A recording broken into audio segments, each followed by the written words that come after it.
오늘 말씀의 제목은 형통한 사람이 됩시다, 이런 제목입니다. 한번 해보실까요? 형통한 사람이 됩시다. 형통한 사람이 됩시다. 우리 옆에 분들에게 형통한 사람이 되세요. 형통한 사람이 되세요. 여러분의 삶이 형통의 복으로 넘치는 삶이 되기를 주님으로 축복합니다. 아멘. 음정이 9월인데 이제 두두두두두두 이제 수시원서를 지금 쓰고 와가 있을 겁니다. 형통한 사람이 되시길 바랍니다. 아멘. 하나님의 형통이 은정을 감싸시기를 주님의 이름으로 축복합니다. 아멘. 자, 여기 뒤에 또 11월달에 시험 번호를 써져 있어요. 이명호 씨 오늘 이정호 형제에게 하나님의 형통하심이 있기를 원합니다. 아멘. 여러분 모두에게 하나님의 형통하심이 넘치기를 주님의 이름으로 축복합니다. 아멘. 형통하고 싶지 않은 사람이 어디 있겠어요? 다 형통하고 싶으시죠? 아멘. 아멘이세요? 아멘. 우리 다 형통하고 싶습니다. 그런데 한번 생각해보세요. 난 형통하다 생각하시는 분 한번 손 들어보세요. 자신이 없어요. 나는 형통하다 이게 자신이 없는 거예요. 그런데 오늘 성경을 보면서 형통이 무엇인지를 잘 알고 또 우리가 형통한가 안 한가를 다시 한번 따져보고 그랬으면 좋겠습니다. 형통이란 말은요, 히브리서 이쉬 마츠리아흐 이런 말이에요. 이쉬 마츠리아흐 이런 말인데 이 말의 의미는 번성하다, 번영하다 이런 의미를 가지고 있어요. 형통하다고 하는 얘기는 잘됐다, 번성했다, 번영했다. 영어로는 성공하다라고 하는 의미를 가지고 있습니다. 성공하면 형통한 거예요. 이제 성공의 기준이 뭐냐라고 하는 게 굉장히 중요하죠. 형통을 우리말로는 형통할 형, 통할통. 그 형통이란 말은 형통하다는 얘기예요. 근데 이 의미는 모든 일이 뜻대로 잘 되어간다 이런 뜻을 가지고 있습니다. 모든 일이 뜻대로 잘 되어간다. 뜻대로 잘 됐으면 좋겠습니다. 그런데 우리 믿음의 사람들은 이 뜻대로라고 하는 이 말을 어떻게 이해하면 좋겠느냐? 내 뜻대로가 아니라 하나님의 뜻대로 잘 되어가면 그게 잘 되는 거예요. 내 삶인데, 내가 살아가는 삶인데 내 뜻대로보다 하나님의 뜻대로 되어지는 게 더 완벽하고 더 온전할 겁니다.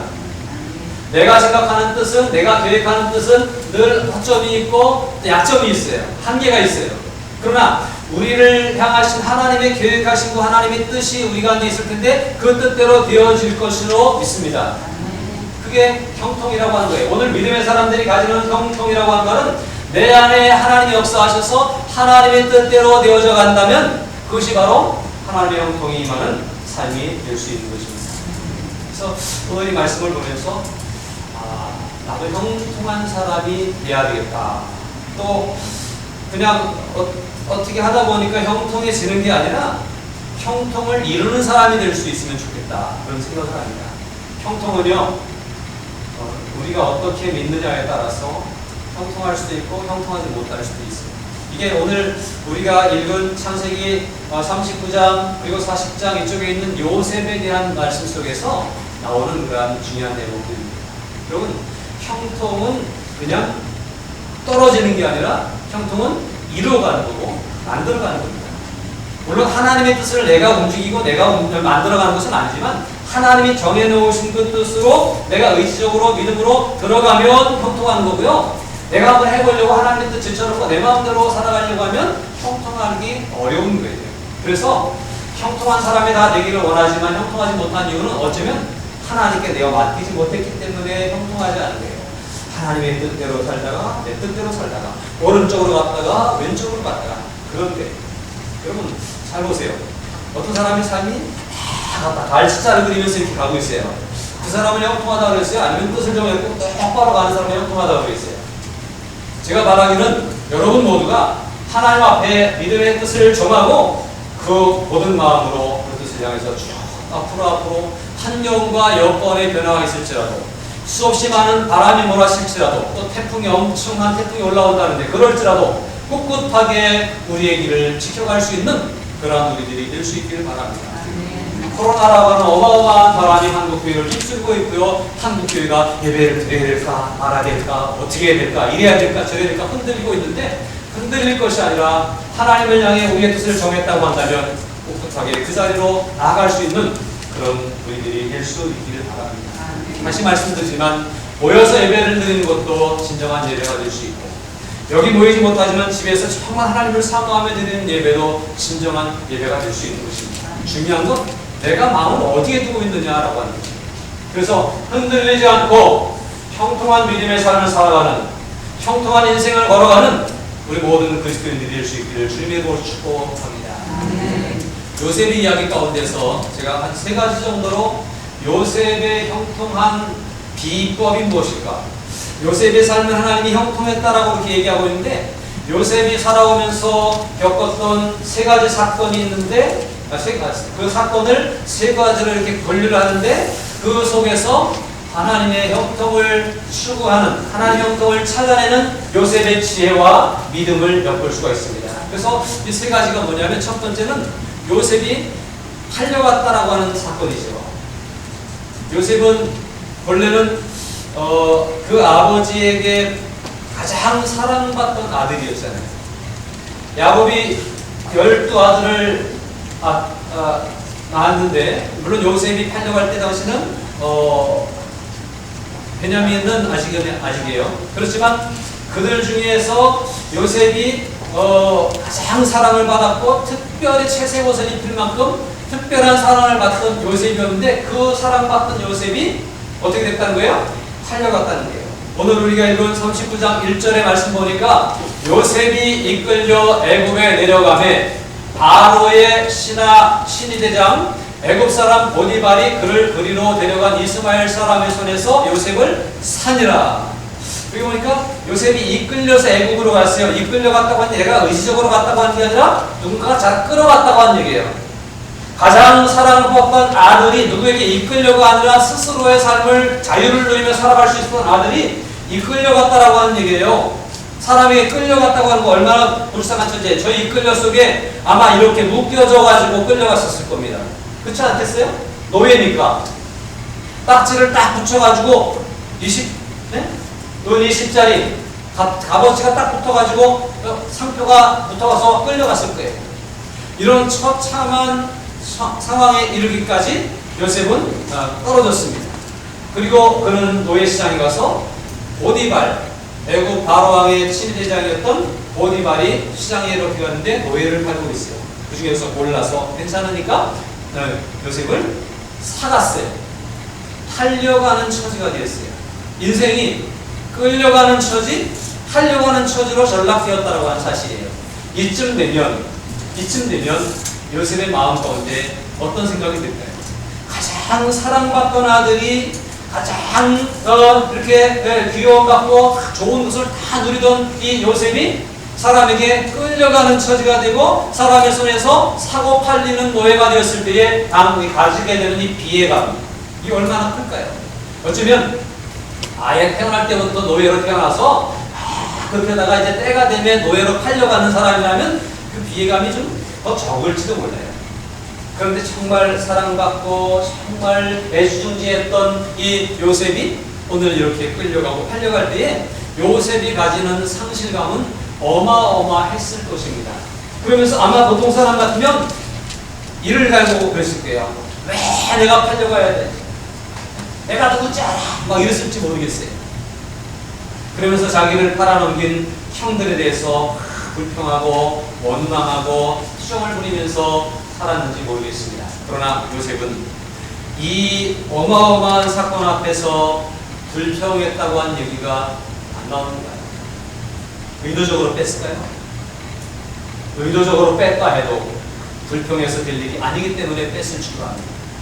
여러분, 우리가 고난당하는 상황이 닥쳐온다 할지라도 그 가운데서 원망하고 불평하고 누구에게 탓으로 돌리고 그러면서 살아갈 것이 아니라 그 되어진 현실 속에서 묵묵히 맡겨진 일을 감당할 수 있는 그런 우리들이 되어져야 하겠습니다.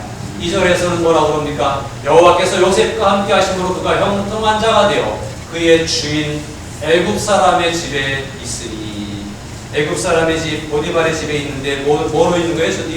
그 존재에 닫히는 거예요? 노예로 살게 되었다라고 하는 거예요. 그냥 인정하고 노예의 삶을 살아갔다라고 합니다. 고난이 몰려올 때 고난과 맞서 싸우는 것이 필요한데 이 싸운다고 하는 게 정말로 같이 화를 내면서 같이 분을 내면서 싸우는 게 아니라 오히려 고난을 감수하고 받아들이고 인정하고 그 고난보다 더 큰 하나님을 바라보는 믿음이 우리 가운데 필요한 거예요. 아마 요셉이 이 고난을 그냥 받아들이고 감수하며 극복할 수 있었던 데는 자신을 팔아넘긴 자신의 형들을 생각하고 이 형들, 죽일 형들 이렇게 살아가는 것이 아니라 이 고난 가운데로 인도하시는 분, 또 이 고난 중에서도 함께 하시는 분 하나님이 내와 함께 계시니 이런 생각으로 살았기 때문이 아닐까 저는 생각해 봅니다.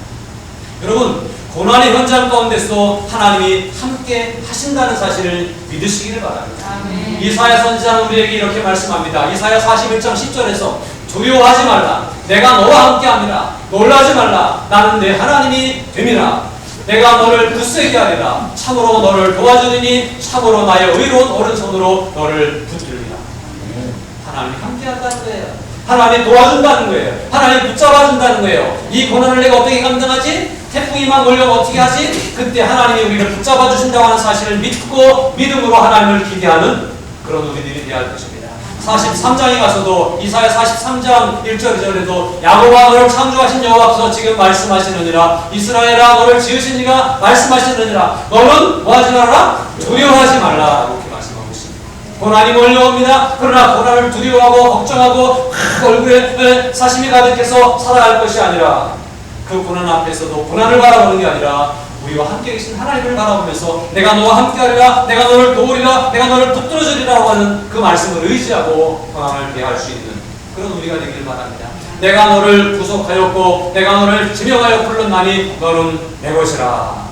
내가 물 가운데로 지나갈 때에 내가 너와 함께 할 것이라. 강을 건널 때에 물이 너를 침몰하지 못할 것이며 내가 불 가운데로 지날 때에 타지도 아니할 것이요 불꽃이 너를 사르지도 못할 것이다. 주님은 우리에게 말씀하고 있습니다. 우리 하나님은 우리가 어떤 고난에 들어간다 하더라도 그 고난 가운데 여전히 함께 계시고 그 고난을 이길 수 있도록 도와주시는 하나님이신 줄로 믿습니다. 이런 믿음이 있으니까 요셉은 이 보디발의 집에서 노예 생활하는 것이 그렇게 힘들지만 않았습니다.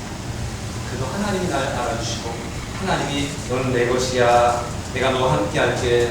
내가 너를 넘어지지 않게 도와줄게. 붙잡아줄게. 이런 말씀을 날마다 들으니까 노예의 삶을 살아가고 있지만 힘들지만은 않았습니다. 이런 마음이 생겼습니다. 골로새 3장 22절 23절이에요. 종들아 모든 일에 육신의 상전들에게 순종하되 육신의 상전들에게 내가 비록 노예고 내가 비록 아랫사람이지만 순종하는데 기쁜 마음으로 순종하게 되는데 왜? 하나님이 보고 계시니까 하나님이 내 편이시니까 지금 어떤 상황 속으로는 상황에 저 사람은 높고 나는 낮은 사람이고 저 사람은 명령한 사람이고 나는 따라야 되는 사람이고 이런 어떤 불공평함이 있는 것 같지만 그럼에도 불구하고 하나님은 여전히 내 편이시고 하나님은 여전히 나와 함께 하신다고 하는 사실을 믿으니까 순종하는데 그렇게 어렵지 않아요. 순종하는데 불편하지 않은 거예요. 기뻐할 수 있는 거예요. 그리고 그러니까 눈가림만 하는 자와 같이 하지 말고 오직 주를 두려워하여 성실한 마음으로 하라. 무슨 일을 하든지 마음을 다하여 주께 하듯 하고 사람에게 하듯 하지 말라. 아마 이 말씀이 요셉에 있을 때 미리 있었던 말씀은 아니지만 이런 하나님의 뜻을 요셉은 받아들여서 보디발의 집에서 노예로 살아가면서 보디발을 섬기고 또 다른 섬기는 일들을 할 때 이런 마음으로 했던 거예요. 하나님이 맡겨주신 일이라고 생각했고 하나님을 섬긴다고 한 마음으로 그 일을 충성스럽게 하니까 보디발이 보니까 다른 노예들하고 다른 거죠. 보디발이 요셉을 가만히 지켜보니까 아직 나이는 어린데 하는 일이 보통 사람과 다른 거예요. 그래서 더 인정하게 되고 더 칭찬하게 됩니다. 2절 본문에 다시 돌아와서 2절부터 4절에 보니까 여호와께서 요셉과 함께 하심으로 그가 형통한 자가 되어라고 말씀하셨습니다. 노예 생활을 하고 있는데 사랑받는 아들이 오늘 노예가 되어져 있는데 하나님은 뭐라고 했어요? 형통한 사람이 되었다. 왜 그럴까요? 하나님의 계획이 그 속에 들어있습니다. 하나님의 계산이 그 삶 가운데 있는 거예요. 우리가 잘 돼도 안 돼도 힘들어도 어려워도 하나님의 계획과 계산하심이 그 속에 있다면 그건 형통한 길이라고 하는 사실입니다. 꼭 한 번에 딱 합격하는 것만 형통이 아니라 하나님의 계획 속에 그 어떤 일들이 있다고 하는 사실을 믿고 어떤 상황이 벌어져도 이것은 하나님이 함께 계시기 때문에 형통하다는 거예요. 중요한 건 내가 하나님을 붙잡느냐 안 붙잡느냐. 하나님을 놓쳐버리면 내 뜻도 아니고 하나님의 뜻도 아니고 그래서 불통이지만 하나님을 붙잡으면 우리의 삶은 형통의 길이 될 수 있는 것입니다. 그의 주인이 여호와께서 그와 함께 하심을 보며 또 여호와께서 그의 범사에 형통하게 하심을 보았더라. 보디발이 가만히 보니까 요셉이 보통 사람 같지 않아요. 왜 그런가 봤더니 조용히 아무 이런 데 가서 하나님께 기도하는 거예요. 어떤 사람인가 보니까 늘 하나님 말씀을 묵상하는 거예요. 또 중얼중얼하는데 보니까 하나님 나를 함께 하신다고 하나님이 너를 도와주리라고 이런 말씀을 되뇌이면서 그 힘든 일들을 잘 감당해내는데 다른 사람들은 깨부리고 다른 사람들은 눈을 피해가고 그런데 요셉은 아주 솔선수범해서 일을 잘하고 잘할 뿐만 아니라 정말로 똑똑하게 잘 처리하는 거예요. 그러니까 요셉이 보디발이 요셉을 이렇게 보니까 보통 사람 같지 않아요. 내가 보니 너는 진짜 하나님의 사람 같다. 하나님이 너와 함께하는 것이 내게 보인다. 하나님이 너에게 형통의 복을 주는 것 같다. 라고 그렇게 보디발이 인정을 하게 됩니다. 여러분, 믿음의 사람은요, 나만 믿는 게 믿음이 아니라 딴 사람이 볼 때도 믿음의 사람은 나와 보일 수 있어요. 여러분의 가족들이 여러분들을 바라볼 때 우리 엄마는 역시 믿음이 있어 달라. 내 아내는 교회 다니는 사람 다와. 이런 소리가 생길 수 있었으면 좋겠어요. 그런 소리가 자연스럽게 나올 수 있으면 좋겠어요. 보디발이 안 믿는 사람인데 요셉을 보니까 이상해. 왜 저렇지? 이 정도 되면은 도망가야 되는데 이 정도 되면은 꾀를 부려야 되는데 이 정도 되면 화를 내야 되는데 안 그런 거예요. 가만히 보니까 하나님 때문이었어요. 보디발이 볼 때에 그는 하나님 앞에 하나님과 함께하는 자였고 하나님의 형통을 누리며 살아가는 사람이었다는 거예요. 그러니까 요셉을 바라보는데 보디발이 너무나 신임이 가고 너무나 그를 신뢰하게 돼서 그에게 다 맡기는 거죠. 4절에 보니까 요셉이 그의 주인에게 은혜를 입어 섬김에 그가 요셉을 가정 총무로 삼고 자기의 소유를 다 그의 손에 위탁하였어요. 요셉이 보디발의 집에 팔려갈 당시 나이가 17살 아주 어린 나이였습니다. 그런데 그가 수년이 흘러가면서 너무 일을 잘하니까 그가 가정 총무까지 됩니다.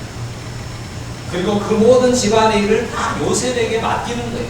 그리고 간섭하지 않았대요. 요셉에게만 맡기면 내가 안 봐도 알아서 잘해줘. 내가 하는 것보다 더 완벽하게 잘 처리해줘. 그래서 다 신뢰하고 맡겼다고 하는 거예요. 이렇게 인정받는 요셉의 삶이 된 거예요. 비록 노예였지만 아들이 아니라 노예의 자리에 있었지만 그는 하나님이 나와 함께 하신다고 하는 믿음을 가지고 이 고난을 극복하고 고난 가운데 최선을 다해 앞으로 믿음으로 나아갈 때에 오히려 고난을 고난으로 받아들이는 것이 아니라 하나님이 주는 기회로 여겨서 잘 감당했던 것을 볼 수가 있습니다.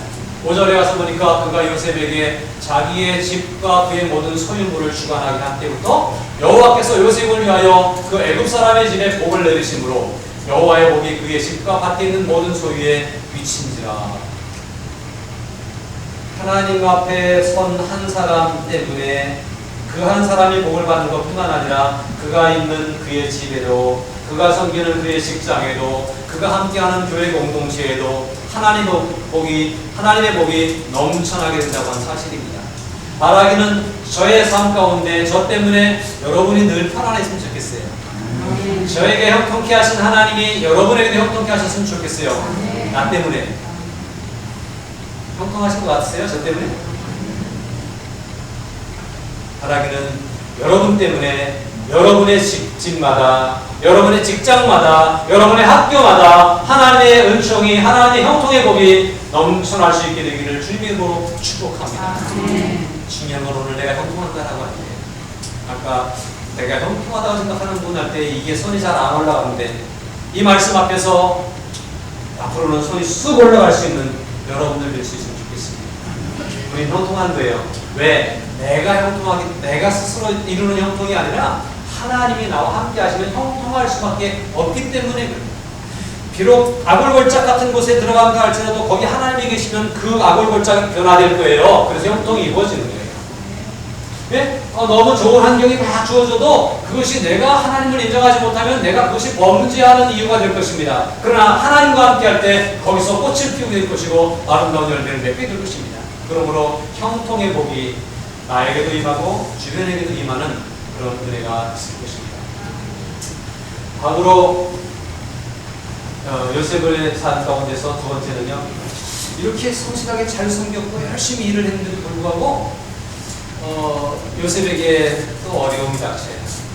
어떤 어려움이냐면요, 6절에 보면 주인이 그의 소유를 다 요셉의 손에 위탁하고 자기가 먹는 음식 외에는 간섭하지 아니하였더라. 인정받잖아요. 대접도 어느 정도 받는 거예요. 그런데 이렇게 표현합니다. 그걸로 끝난 게 아니라 여기 뒤에다가 뭐라고 썼냐면 요셉은 용모가 빼어나고 아름다웠더라.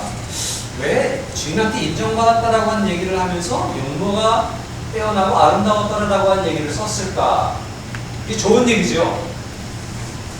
그냥 주인이 이 용모가 빼어나고 아름다워서 인정하는 건 아니잖아요. 일을 너무나 열심히 잘하니까 그 고난 중에서도 잘 극복하니까 그를 인정한 거잖아요.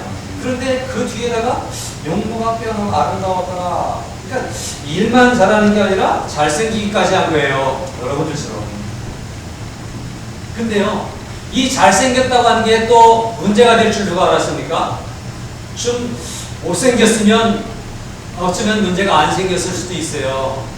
근데 요셉이 너무 잘생긴 게 어떤 문제를 일으켰냐? 보디발의 아내, 그러니까 그 지방의 안방마님 마음을 설레게 했어요. 왜 17살 때 아직 소년이잖아요. 그때는 몰랐죠. 근데 시간이 흘러가면서 한 10년 정도의 시간이 흘러갑니다. 그래서 27살이면 꽤 괜찮잖아요. 26살 꽤 괜찮잖아요. 저보다 훨씬 낫잖아요. 저도 그럴 때가 있었거든요. 그런데 그 모습을 보고 이 나이든 중년의 부인이 흠모하는 마음이 생긴 거예요. 임영웅이 보고 여러분의 마음이 흔들리듯이. 임영웅이 누군지 모르는 분들 계세요? 전화해서 영웅님 그러더라고요. 그 흔들리듯이 보디발의 아내가 이 요셉의 모습을 보고 흔들렸어요.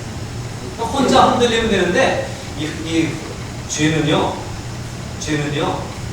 전가되게 됐어요. 혼자 흔들리고 말고 혼자 사진 보고 좋아하고 이불 속에서 좋아하면 누가 뭐래요? 근데 그게 아니라 요셉을 유혹하기 시작합니다. 7절에 보니까 그 후에 그의 주인의 아내가 요셉에게 눈짓합니다. 눈짓을 찔릿찔릿. 뿐만 아니라 나와 동침하자라고 요청합니다. 큰일 났어요. 주인마님이 하인에게 눈짓하고 나와 동침하자라고 얘기할 때 거기 굉장히 거절하기 힘들고 굉장히 불편한 때. 그러나 정말 기회주의자 같았더라면 어쩌면 주인에게 인정받을 뿐만 아니라 주인마님에게도 인정받을, 그리고 앞으로 내가 아주 쉽게 인생을 살아갈 수 있는, 비록 이 집의 하인이지만 아주 손 하나 까딱 안 하고 주인 노릇할 수 있는 길이 열리나 보다 라고 생각할 수 있는 그런 길이 열렸던 거예요. 여러분 어떻습니까? 이런 일이 생겼으면 좋겠습니까? 누가 자꾸 눈짓해줬으면 좋겠어요? 누가 자꾸 좋은 일로 유혹하면 좋겠어요? 그럴 때 조심해야 돼요. 좋은 일이 있을 때 눈짓한다는 거, 그리고 막 나를 사랑한다고 하는 거 굉장히 좋은 일인데 그게 오히려 나를 넘어뜨릴 수 있는 요인이 될 수도 있다고 하는 사실입니다. 이런 시험이 우리 가운데 있는데, 아담과 하와가 에덴 동산에 있는데 뱀이 와가지고 너무 아름다운 열매, 탐스럽지 않냐, 먹음직도 하고 보암직도 하고 탐스럽기도 하고 눈이 밝아질 것도 같고 지혜가 있을 것 같기도 하고 막 이러면서 선악과를 유혹할 때에 너무 좋아 보였거든요. 그걸 따먹었는데 오늘 요셉은 그렇게 실수하지 않다. 요셉은요, 그 소리를 그렇게 계속 하는데 거절합니다. 요셉이 거절할 수 있었던 이유는 바로 이런 것들이에요. 뭐냐면 9절부터 8절 9절인데요. 요셉이 거절하며 자기 주인의 아내에게 이르되 내 주인이 집안의 모든 소유를 간섭하지 아니하고 다 내 손에 위탁하였다는 거죠. 보디발이 나를 인정하고 보디발이 나를 믿어줬는데 내가 지금 이렇게 하면 안 되잖아요.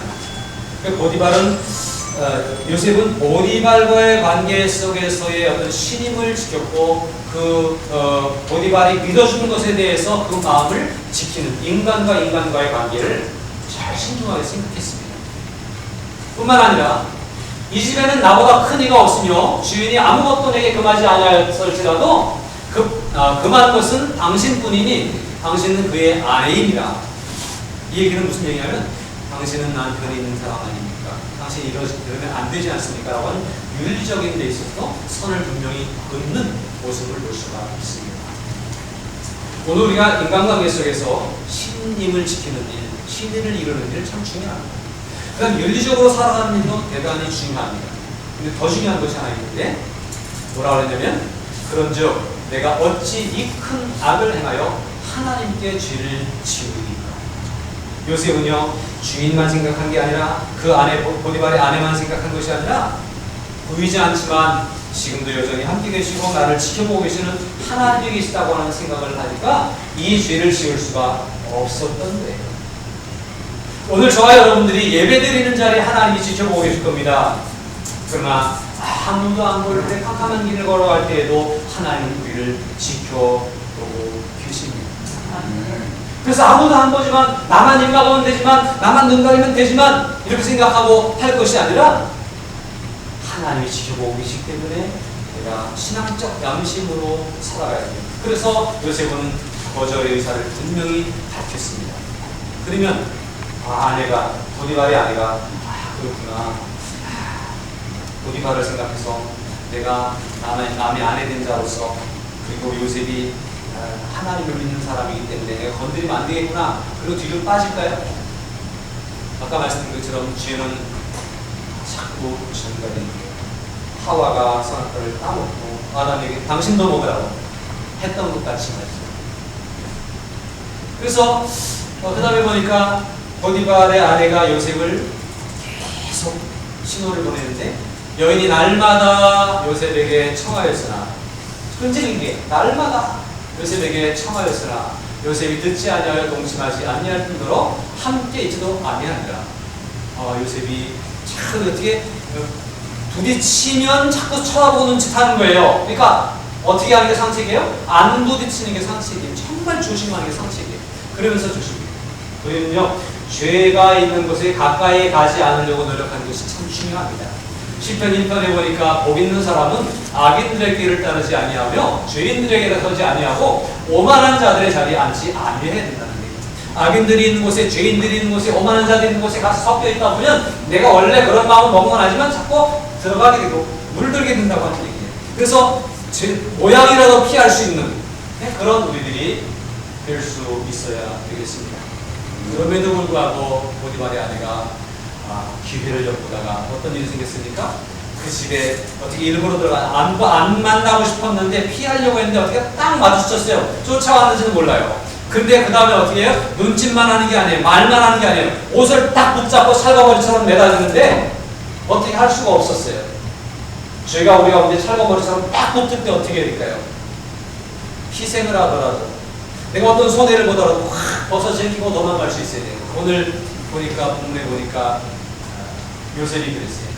여인이 그 옷을 잡고 이르되 나와 동침하자 라고 계속 매달립니다. 그러나 요셉이 자기 옷을 그 여인의 손에 버려두고 밖으로 나갔습니다. 자기 옷을 벗어두고 손해를 그 다음에 흔적을 남긴 거예요. 앞으로 이것 때문에 얼마나 어떤 일을 당할지 몰라요. 정 아니나 다를까 이 문제 때문에 이 요셉은 어려움을 당합니다. 그런데요 요셉이 이게 잘한 거죠. 베드로전서 5장 8절에 보니까 근신하라 깨어라 너희 대적 마귀가 우는 사자와 같이 돌아다니며 삼키자를 찾고 있다라고 하는 거예요. 내가 믿음 생활을 잘하려고 하는데 나는 하나님만 의지하고 하나님만 섬기며 나가려고 하는데 그럼에도 불구하고 세상은 계속해서 우리를 유혹하고 우리가 한번 유혹하다 떨어져 나가는 게 아니라 찰거머리처럼 붙어가지고 계속 넘어뜨리려고 한다는 거예요. 그럼에도 불구하고 요셉은 깨어 있었기 때문에 근신하였기 때문에 그런 일을 잘 뿌리칠 수 있었습니다. 뭐라 그랬어요? 요셉이 자기 옷을 그 여인의 손에 버려두고 밖으로 뛰쳐나갈 수 있었습니다. 손해를 보지만 이렇게 뛰쳐나갈 수 있는 결단할 수 있는 우리들의 모습이 될 수 있길 바랍니다. 세 번째 믿음으로 인내하는 삶입니다. 얼마나 잘했어요. 예? 옷을 벗어버리고 뛰쳐나갈 만큼 눈짓할 때에, 말할 때에, 매달릴 때에 계속해서 시험을 극복하고 이기고 뛰쳐나갔는데 계속 잘했는데도 불구하고 보디발의 아내가 보디발이 이 얘기를 이걸 알아요 몰라요? 이 요셉의 마음을 알아요 몰라요?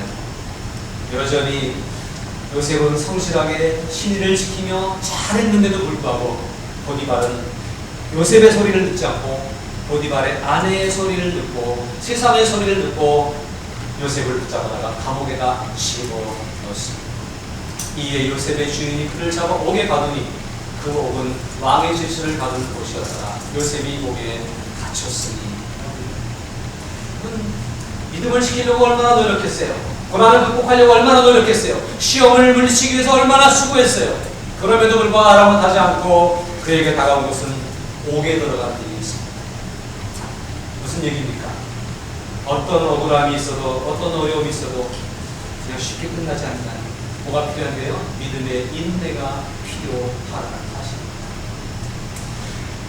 이 뒤에 가서 보니까 이제 감옥에서 이렇게 가지고 그 감옥에 들어온 술 맡은 간원장과 떡 맡은 간원장의 꿈을 풀어줘서 이제 술 맡은 간원장이 복직이 돼요. 그때 요셉이 부탁합니다. 당신이 복직하게 되면 나를 좀 기억해달라고. 내가 좀 억울하게 여기 왔는데 나를 좀 건져달라고 이렇게 얘기합니다. 그런데 술 맡은 간원장이 복직되었음에도 불구하고 어떻게 했다는 거야? 술 맡은 간원장이 요셉을 기억하지 못하고 그를 잊었더라. 화장실 갈 때 마음이 다르고 나올 때 마음이 다르다고 하는 것처럼 요셉이 꿈을 해몽할 때 너무나 아마 내가 반드시 그렇게 해줄게 아마 그랬을 거예요. 그런데 복직 딱 되고 나니까 자기가 너무 행복한 나머지 요셉의 처지를 생각하지 못하고 잊어버렸어요. 까맣게 잊어버렸어요. 얼마나 걸렸냐? 2년이나 걸려요. 그러니까 요셉이 잘했는데도 불구하고 누명을 쓰고 감옥에 들어갑니다. 감옥에 들어갔는데도 요셉은 참았어요. 이렇게 해가지고 빠져나갈 수 있는 기회가 생겼어요. 술 맡은 간원장이 나가면 자기 건져줄 줄 알았어요. 그런데 까맣게 잊어버리고 2년이라는 세월을 그냥 흘려보냈대요. 뭐가 필요한데요? 인내가 필요하다는 사실이에요. 로마서 5장에서 우리에게 이렇게 말합니다. 다만 이뿐 아니라 우리가 환난 중에도 즐거워하나니 이는 환난은 무엇을? 인내를. 인내는 무엇을? 인내는 연단을. 연단은 소망을 이루는 줄 알리라. 인내가 필요한데 우리가 잘 인내하면 내가 단련되고 내가 잘 단련되면 하나님의 큰 소망을 이루는 어떤 놀라운 일이 생겨날 때 결국 형통하게 될 것입니다. 그 형통을 위해서 오늘을 참고 견디는 인내의 삶이 필요하다는 사실입니다. 인내하시기 바랍니다. 잘 견디는 거예요. 우리가 지금 얼마나 많은 소리를 듣고 있습니까? 참 마음을 어떻게 둘 수 없을 만큼 어려운 거예요. 예배 시간 전이면 교회 가면 안 된다고 문자가 오는데 막 견디기 어려운 거예요. 지금도 앉아있으면서 혹시 불안하십니까? 그러나 우리는 어떠한 소리가 들려와도 어떠한 불이익이 와도 믿음은 꿋꿋하게 인내하며 연단을 이겨낼 수 있어야 되겠고 그리고 결국 하나님의 뜻을 이루는 우리 모두가 되어야 하겠습니다. 창세기 39장 21절로 다시 돌아와서 여호와께서 요셉과 함께 하시고 그에게 인자를 도와서 간수장에게 은혜를 받게 하시네. 옥에 가서 인내하고 있는 요셉에게 하나님이 함께 하셨다는 거예요. 하나님이 함께 하셨으니까 또 인내할 수 있었던 거예요. 또 뭐라 했어요? 간수장은 그의 손에 맡긴 것을 무엇인지 살펴보지 아니하였으니 이는 여호와께서 요셉과 함께 하십니다. 보디발이 그렇게 생각했던 것처럼 옥에 들어갔는데 간수장이 요셉을 보니까 이 사람은 옥에 갇혀 있어야 될 사람이 아니라 옥에서 도움을 줘야 될 사람입니다. 그래서 그에게 일을 맡기고 그가 일하는 것을 따로 신경 쓰지 않고 간섭하지 않아도 될 만큼 일을 잘하는 거예요. 여호와께서 요셉과 함께 하십니다. 여호와께서 그를 범사에 형통하게 하셨다. 형통이라고 하는 말이 계속 나오잖아요. 이 형통이라고 하는 말이 나올 때마다 앞에 나온 얘기가 있는데요. 뭐냐면 여호와께서 요셉과 감옥에 그냥 들어갔는데 하나님이 함께 하지 않으면 형통한 거 아니에요. 근데 감옥에서도 하나님이 함께 계시면 감옥에 갔지만 하나님을 만나는 기회가 됐다고 한다면 그게 형통한 거예요. 인생의 실패에 쓴맛을 맛봤지만 그 속에서 하나님께 다시 회개하고 회복할 수 있는 기회가 됐다고 한다면 그게 형통이라고 하는 사실입니다. 험한 세상을 살아가면서 수없이 만나는 비바람이 몰아치는데 그것들이 그냥 우연히 지나가는 게 아니라 그때마다 내가 깨닫고 하나님을 더 붙잡을 수 있는 기회가 된다면 그게 바로 형통의 길이라고 하는 사실이에요. 하나님이 그와 함께 하시기 때문에 형통했다라고 성경은 말씀하고 있습니다. 요셉은 하나님이 어느 곳에 가든지 종살이 하는데도 시험이 막 몰려오는데도 하나님이 지켜보고 계시는 거였어요. 그리고 감옥에 들어갔는데도 하나님이 함께 하신다고 생각했어요. 그러니까 고난을 극복할 수 있었습니다. 시험을 이길 수 있었습니다. 끝까지 인내할 수 있었습니다. 그 결과가 뭔지 아십니까? 로마서 8장 28절에 우리가 알거니와 하나님을 사랑하는 자 곧 그의 뜻대로 부르심을 입은 자들에게는 모든 것이 합력하여 선을 이루는다. 모든 것이 합력하여 선을 이룬다는 것. 이 모든 것 속에서는 좋은 일, 잘된 일, 행복한 일도 있지만 어려운 일, 불편했던 일, 고통스러웠던 일도 있는 거예요. 요셉이 형들에게 풀려서 밤에 집 노예로 전락되는 일도 모든 일이 들어가는 거예요. 열심히 성실하게 일했건만 인정해주는 사람도 있는데 또 옆에서 그 시험 들게 하고 힘들게 하는 괴롭히는 보디발의 아내의 괴롭힘도 이 모든 일에 포함되는 거예요. 뭘 잘못했습니까? 그것도 잘 부리셨습니다. 그런데 보디발이 전에 나를 그렇게 신임하더니 왜 이 앞에서는 자기 아내 말을 듣고 그 여우 같은 자기 아내의 말을 듣고 자신을 누명을 씌워서 감옥에 가두냐 이거예요. 그런데 지나놓고 보니까 그가 감옥에 누명을 쓰고 들어갔던 것도 모든 일에 포함됩니다. 하나님을 사랑하는 자, 하나님의 부름을 받고 하나님과 늘 함께하고 하나님 앞에서 살아가는 사람들에게는 이 모든 것들이 힘들고 어려웠던 일들까지도 합력하여 선을 이룬다라고 하는 사실입니다. 술 막힌 가문장이 밖에 나가자마자 마귀에게 싹 이겨가지고 빨리 이 요셉을 건져내 주었다고 한다면 고맙습니다. 100번 인사하고 자기 집으로 갔을까요? 그러면 애굽의 총리가 될 수도 있었을까요? 2년을 더 기다려야 했던 이유가 사실은 있었던 거예요. 인내해야 될 이유가 분명히 있었던 거예요. 우리가 인내할 만한 일이 생길 때 그 이유가 분명히 있음을 인식하고 뭔지 모르지만 참고 기다리면 하나님의 때에 하나님이 우리를 일으켜 세워주실 것입니다. 형통한 사람은요, 오늘 요셉을 보니까 형통한 사람인데 형통한 사람은 믿음으로 고난을 극복한 사람. 어떠한 고난이 와도 하나님이 지켜주신다고 함께 하신다고 하는 약속을 붙잡고 이 고난을 주님 주신 힘으로 극복해내는 거예요. 형통한 사람은요, 믿음으로 어떠한 유혹과 시련과 시험이 와도 하나님이 지켜보고 계시기 때문에 내가 흔들리면 안 돼요. 하나님이 보고 계시기 때문에 내가 딴만 먹으면 안 돼요. 그래서 시험을 잘 물리치고 이기는 사람이 되어야 돼요. 하나님의 사람, 형통한 사람은 믿음을 통해서 또 기다려야 되고 또 지체되지만 여전히 하나님의 뜻이 이루어지기까지 인내하며 참고 견디는 그러한 성도가 되어야 합니다. 요한계시록은 마지막에 우리에게 승리의 면류관을 주시겠다고 약속하셨는데 그 면류관을 쓰는 사람은 어떤 사람이냐? 이기는 사람이라고 표현합니다. 이기는 사람. 뭘 이기는 거예요? 끝까지 믿음으로 이기는 사람. 어떠한 어려움이 와도 어떠한 시련이 와도 어떠한 고난이 와도 끝까지 믿음으로 대처하고 믿음으로 극복하며 믿음으로 승리하는 사람을 하나님이 마지막 날 승리의 면류관을 딱 씌워주시겠다고 그렇게 말씀하십니다. 무엇을 갖고 해야 돼요? 믿음을 갖고. 믿음을 갖고. 그러니까 형통한 사람은요, 형통한 사람은 어떤 사람이에요? 하나님과 함께하는 사람. 믿음이라고 하는 것은 내가 살아가는 게 아니라 하나님이 나를 살게 하시는 거예요. 믿음이라고 하는 것은 내 힘으로 어떻게 하는 게 아니라 하나님의 힘으로 하는 거예요.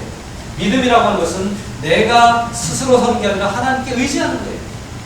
늘 하나님과 함께하는 삶을 살아감으로 형통의 복을 누릴 수 있는 저와 여러분들이 될 수 있기를 바랍니다. 오늘 우리가 나가는 모든 일들 속에서도 하나님만 함께 계시면 우리는 이길 수 있습니다. 하나님이 함께 계시면 우리는 끝까지 견딜 수 있습니다. 하나님이 우리를 다 보고 계시고 수고했다, 잘했다. 내가 이렇게 하려고 너를 그동안 훈련시켰지. 그리고 들어서 세우시고 애굽의 총리가 되게 하시고 애굽의 총리가 된 것으로 끝이 아니라 이스라엘 자기의 혈족들 70명을 다 흉년해서 기근해서 건져내고 결국 그 70명밖에 안 되는 이 이스라엘 백성들이 60만 명에게까지 키워가는 그 과정에 요셉의 사건이 있었다고 사실입니다. 그러므로 오늘 저와 여러분에게 향하신 하나님의 뜻이 있는 줄로 알아서 하나님께 감사하면서 고난을 이기고 시련을 물리치고 시험을 물리치고 그리고 끝까지 인내하고 하나님의 뜻을 이루는 주님의 백성들 될 수 있기를 주님의 이름으로 축복합니다. 아멘.